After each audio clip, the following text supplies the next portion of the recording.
Hey, what's going on, everybody? Welcome to another BKFC Reddit Ask Me Anything. We're joined by Brandon Girtz. How you doing, sir? What's up, brother? I'm good. We haven't seen you in a long time. Where the hell have you been? Man, you gotta ask bare knuckle that, dude. Actually, I was supposed to fight the last time they were in Denver, but I got in a motorcycle accident prior to that, and then I just kind of focused on my health, my physical health. After that, a little bit, kind of was one of those eye openers. Like, all right, man, I gotta work on some stuff and just make sure my fucking body is feeling good. Can you tell us about the motorcycle? I had heard it was absolutely awful, but you came away like relatively unscathed. But can you tell us about the motorcycle accident? I mean, it should have been absolutely awful. Luckily, I know how to tuck and roll and do three flips, man. I mean, I was going probably, I was probably going about 78 miles per hour on the freeway. The car in front of me slammed on its brakes, and I kind of call it my fault because my fault in a sense that my exit was in about a half a mile. I was on my big cruiser. I wasn't. I took my offense off and I was chilling. So I kind of wasn't, as usually, like I tell people, the best way to ride motorcycles is aggressively, Sure. you know, and I didn't because my fucking exit was in half a mile. So I was just kind of chilling. Then all of a sudden, freaking brake lights right in front of me. And usually I'm to the left or the right of the cars. So shit like that happens. I can either go left or right. Sure. But fucking to go left, I would have fucking gotten smoked. So I literally just fucking closed my hand on my brakes, front and rear, and I ended up fucking flying over my. I ended up flying over the car, Oh like wow. at me physically. I flew over the car. I did like fucking three fucking flips, and then I ran out the speed. The guy behind me said he thought I was just gonna take off running. I wish So someone would have had a camera for that. That sounds amazing. no, dude. Like this is one I say. I'm like I hope when we go up to heaven that you can go back and watch a couple of things.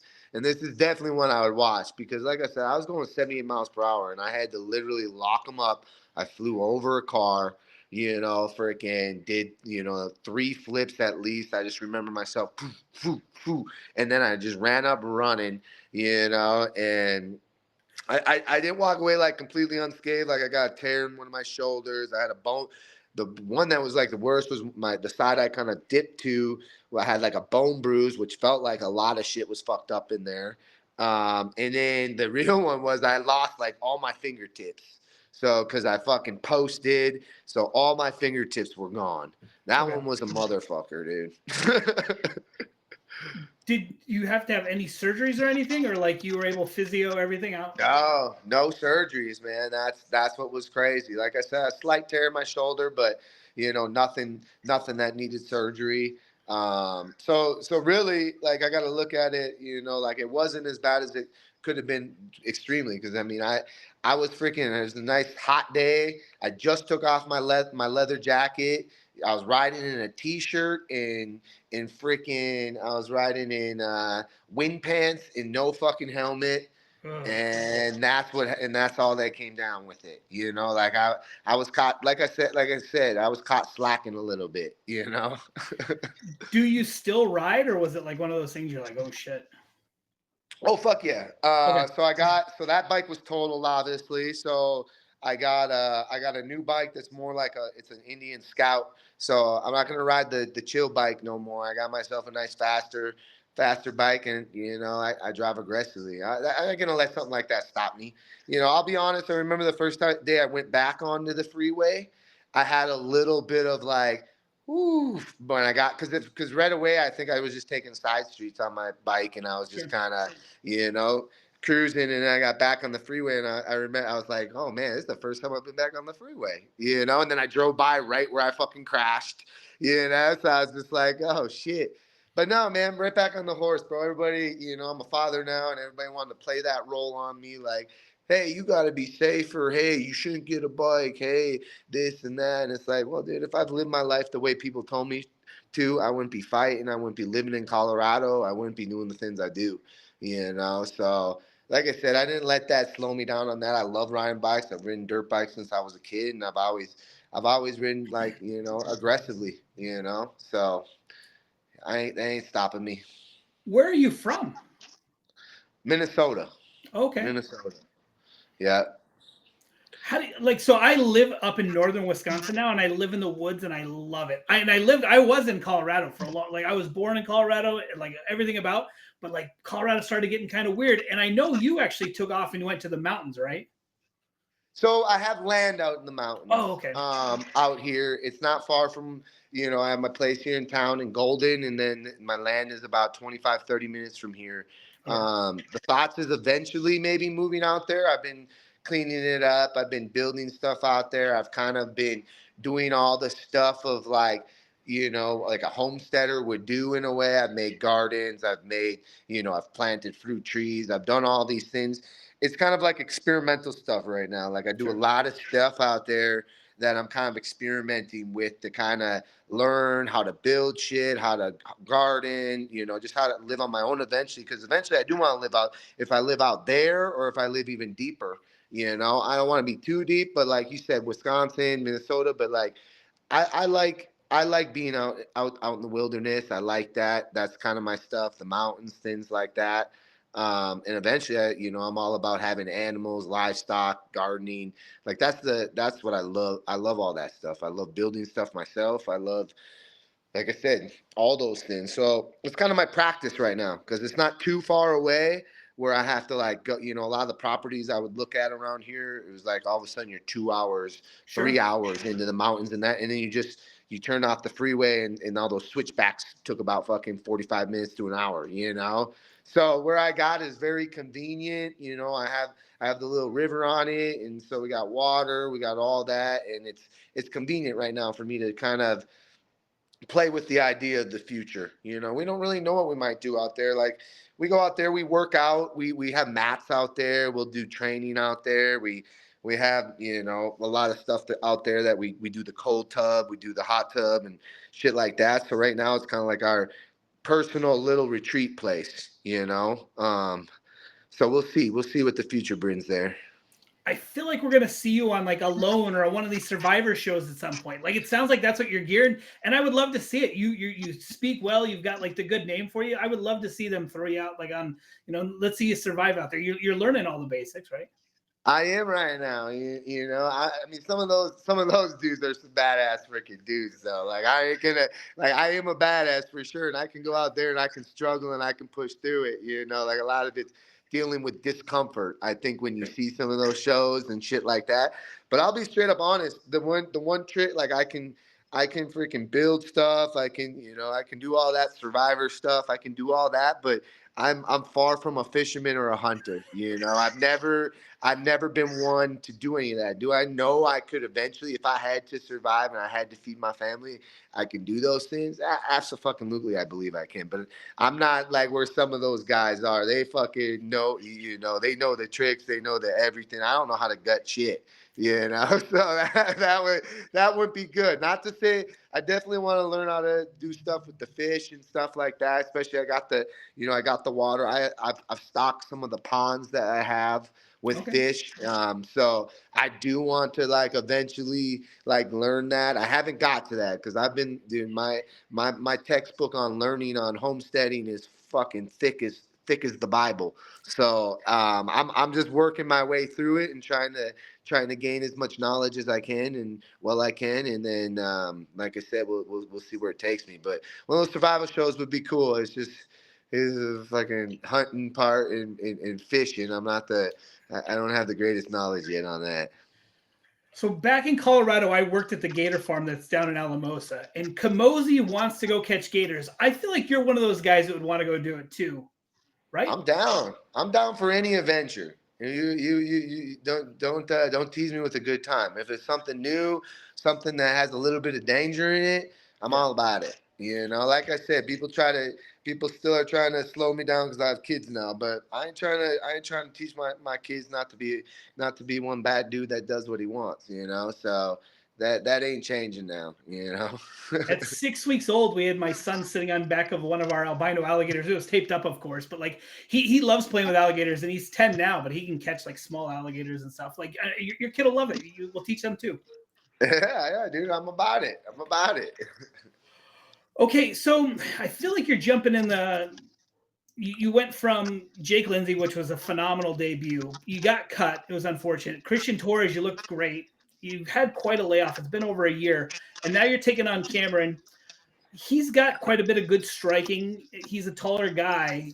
Like I said, it's going to be a tough matchup, but I feel like this matchup immediately gets you towards the top five again right away. What are your thoughts on it? I mean, absolutely, man. That's what I want. A tough guy, another guy from the UFC, good name, this and that. I'm looking to get up there. I want to fight him, and then I want to fight someone that's a bad motherfucker, and I want to prove. It's like you just said. I fought Jake Lindsay. When I fought Jake Lindsay, I think he had 4 or 5. I don't know how many fights he already had in BKFC. And the guy fought for a title. I don't know how far after he fought me, and he's Right. number one contender right now. That was my first fight.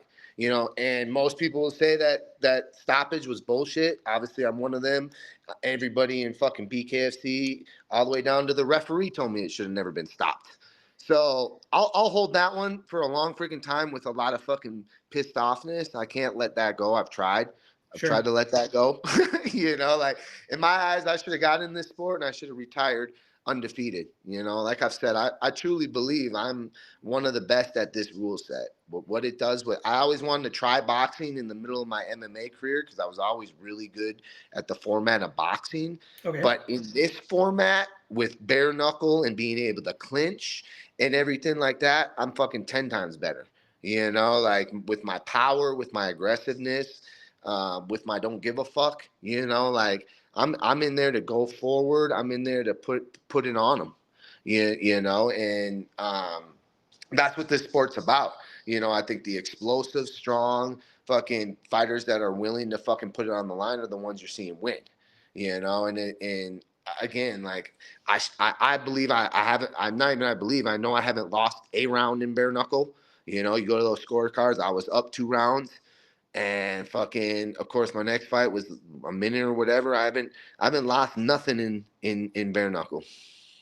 So we've talked, and it seems like MMA is full of athletes and bare knuckle is full of fighters. Looking back, like, would you?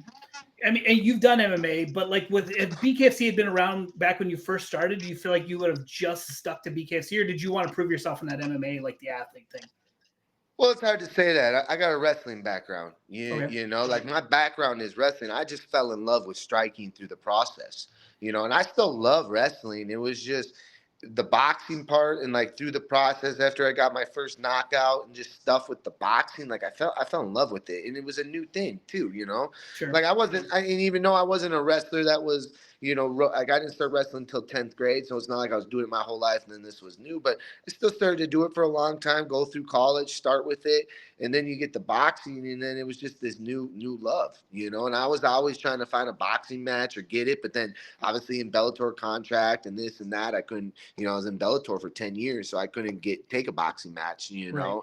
and it never made sense to go do a camp for that versus do a camp for real money, so one of those things, especially, but as to say that I might have been in it earlier than Sure. I have, and I would have asked to see if I could try it for sure. Um, but to say I would have never done MMA is hard coming from being a wrestler. Like that, like if like that was my, bread and butter and still is. Like, wrestling is where I come from, But this sport, like I think it's brought in a new excitement to combat sports, honestly. And right now, I feel like it's probably not probably, it's the most exciting fucking combat sport. And it's Absolutely. becoming a fan favorite of a lot of people that, like you just said, like MMA is a lot more strategic now than it once was. Sure. And as people, we like to see fights, and that's what this is. There's still a lot of people don't think there's strategicness to it. There's still a lot of strategicness to it. Like I didn't even completely understand that right away either, but there is. It's its own animal. I try to tell anybody coming into it, it's not MMA. And it fucking for sure ain't boxing. Right? Even though it has boxing in the fucking name, it ain't fucking boxing. So I try to let people know that, and especially anybody trying to get into it, it's like you need to train for fucking bare knuckle boxing. Like you need to train for bare knuckle boxing. Don't just be doing your normal training that you would have done for MMA, for boxing, however the fuck you've done it. You need to specifically train for this because it's its own animal and it's a fucking great one. It's a badass fucking animal. I've seen your hands. You can see some calluses and stuff. Like how much do you put into like training your knuckles? Like, do you do a lot of like everything without gloves on, or like is it one of those you have the tough knuckles so it doesn't really matter? It's a little of both. I don't do just bare knuckles, but I hit the bag. We hit mitts, bare knuckle. And then I'll do some fucking with gloves on, things like that. I still mix it up. But like, even going back to MMA days, I never fucking hit anything without gloves on. Sure. Like, and now it's like, no, like I started doing that because this is their sport. So you need to feel that. Your knuckles do need to get stronger. You have to feel hitting with the four knuckles versus gloves gives you the ability to hit with two a lot.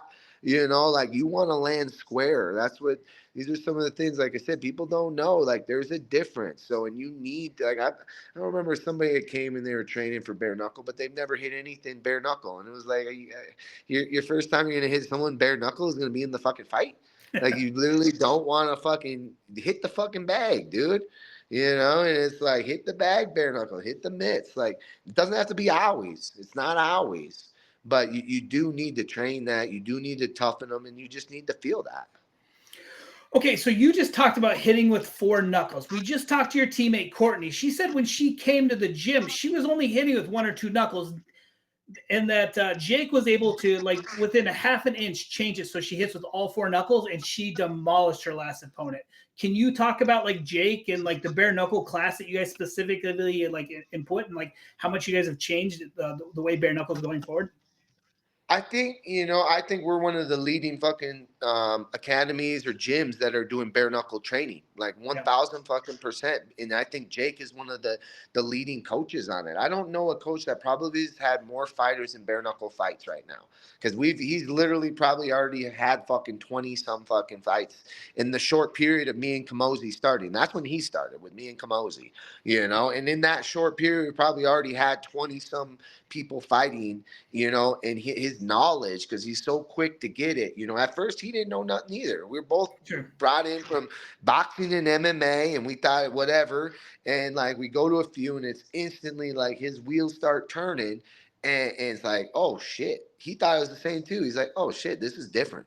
I think we all thought he had an edge on it because he came from boxing and then went into MMA. So it was kind of like, oh, bare knuckle boxing, like this is, but add some clinch work. This is my shit, And then you learn some of the stuff, like I said, with hitting the four knuckles and just some of the things that he works on for just specifically for bare knuckle. It's so important. That's what we're doing at the gym right now. Like we have an actual bare knuckle team because we literally have like 10 people that do bare knuckle at our gym, so we have a fucking bare knuckle class. I feel like we're one of the few that do, because we're giving this sport the respect that it deserves, and we're training specifically for bare knuckle. And it's kind of become a passion at our gym. It's become a passion for Jake. It's become a passion for me. It's like one of those things, like to be in the forefront of it, and opening up our doors on training with it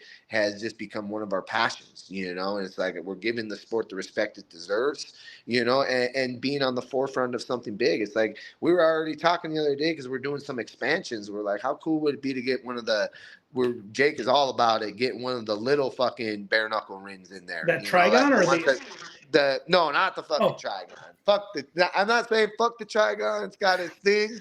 It's got its things. I get it. got it. I get their model, but no, the little the one that BKFC uses The for fight night the one. smaller shows. Yeah. Yeah. Get one of those small ones in the gym. So we're looking into it, Ray. Like I said, we're growing with the sport, and I love it. Okay, so I always reach out to people that know you. So Kamosi sent me a question to ask you. He said, Tell Girtz you heard the girl that he trains with hit so hard that it hurts his elbow. Is that true? Oh my God, are you serious? Are you fucking serious? Like that's the running joke. I'm working with I'm starting to work with some fighters. Like I'm in the stage where I have a few fucking little killers I'm working with. Okay. And I complained about fucking a weird pain that I've never had before. I complained about a weird fucking pain that I never had before. And then Jake's like, well, it's because holding mitts. And it's like, and I'm like, really? Because he's like, well, what are you doing different? And I'm like, well, you know. So they've been putting it on that. The whole fucking that's the new running joke with everybody is, oh, fucking, you know. And then the fighter I'm talking about is like a 115 pounder. So Okay. she's a little fucking, you know. And that's the new running thing because Jake, he always wants to hit that fucking button because, you know, now I'm doing some stuff that he does. So he's like, oh, see, oh, she hurt you. It's like, bro, get out of here. You guys want to credit that? Good for my fighter, but we know that's not what it's fucking from. Is she gonna be fighting bare knuckle or what is she? No, Okay. she's a wrestler. Okay. She's a wrestler. She's had no fights yet. Her name's Cara. She's just a little killer that I've been working with, and she just stuck with it. And then it's kind of my little prodigy. Like literally, she was raw, and when I started with her, like I'm kind of like her first coach and bringing her up, and we got her first amateur MMA fight January 14th. And we've been doing a couple of submission grappling fucking things and that she's dominated in, but kind of one of those things like I'm into that thing where I'm trying to give my knowledge out more, you know. And it's been good. Okay, so let's talk about coaching because you were injured for a long time. I saw you at a lot of events coaching people in the corners. Has that made you a better fighter because now you see, like, now that you're like got the coaching hat on, you see like, oh, in the fight maybe this will help me? Or You know, honestly, I think it has a little bit. I never believed in that because I'll tell you what, I've never really, should I probably never, you know, a lot of fighters will hold mitts for each other, go back and forth and this and that. Like I've had the thing that when I first started, I had a fucking coach like that held, like I've never held mitts. I never did. I didn't believe in it. My body took enough damage as it was from how hard I train, how I train. Everything I do is hard. I hit hard. I fucking go hard. So I've always believed I put enough damage on my body alone that I never did any of that. I never held mitts. I'll say that I literally never held mitts for anybody. Like I just didn't do that. I didn't take damage for just no reason, you sure. know. And being a coach a little bit, that is part of it, you know, because you put your body a little bit more on the line for your fighters, you know. So in that sense, but like you said, I have learned from it, you know, and you see stuff differently when you're holding for somebody or you look at it from another angle, and it is kind of crazy. I do feel like I've learned some stuff, you know, switching. You know, I'm not a big switcher with stances. And like I have been more now with coaching and showing stuff and kind of reiterates it to yourself, you know, what the good habits are and what the bad habits are. And sometimes it reminds me, you know. So I have lived, and I feel like I'm a little more evolved from it. Okay, so you train with a gym full of killers. Who hits the hardest in your little circle? Like who hits the hardest? Who's the hardest puncher in your little Genesis over there? You're looking at him, bro. You're fucking looking at him, dude. You're looking at him. You're looking at him, and I don't know who's gonna argue with that. Obviously, we have the Grants of the, you know, we have fucking Kamosi, or we got some of the bigger dudes. Yeah. You know, we have Mo in there. Mo would have argued with that back at times, like, but dude, you're looking at him, bro. Like, I don't fucking feel like anybody is in there hitting harder than I fucking hit. Okay, so Except for you Andreas. He's the boxer. I had to throw that out there because I just felt myself lying. Because Andreas, we have a little Andreas guy I heard about that is him. literally, he's a fucking killer. So I felt myself being like, oh, hey, don't forget about Andreas. Because motherfucker, he might, that dude, and he's a southpaw. And that dude's my adversary in that manner of he hits hard and we bang fucking hard where sometimes it's like, hey, we shouldn't go with each other. Both like we just let's not fucking hit each other this hard today. So you fought all over all over. Do you have a favorite venue that you fought at?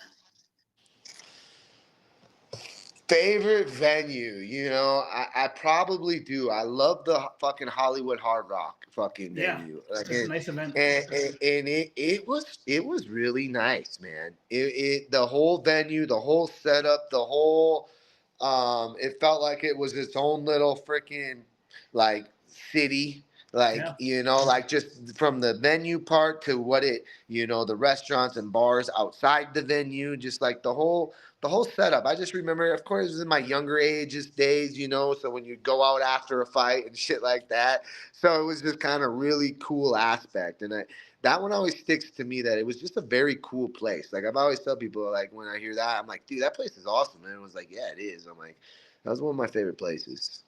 Well, then it sounds like we could see you there at some point because BKFC does a lot of events there. I've been to BKFC's there. It is fantastic. Like you were saying, like, and how the casino and everything like really caters to the BKFC. Like that sounds like it'd be great to like put a show, put on a show and get you there. Absolutely. Absolutely. Okay, so we've asked Kamosi, like, who's your favorite referee? Because is there any referees you don't get along with? Because we're seeing a lot of controversies, like, oh, I don't like this referee. He's not allowed to work my fight. Do you have any issues like that, or are you pretty cool with everybody? I'm not gonna say anybody I don't like. Like, of course, I've had some situations that I don't agree with, but Jason Horzon, I think I'm saying it right. Jason Herzog. Horzon, he's my favorite. So Okay. if I have a favorite, that's my favorite guy. That dude, like, I like him. He's ref my shit since beginning of Bellator days. So that's the only one I can think of that is my favorite ref. As of like against anybody, no, I'm not against no refs. Okay, I saw on Instagram that you're very passionate about fantasy football, and you guys had an insane bet. Can you tell us about that? Yeah, dude, I love football. So just generally speaking, I love football. That's the only sport I really watch outside of. I do watch a little fighting, but I don't watch as much fighting as you would think because I live it every single fucking day. Sure.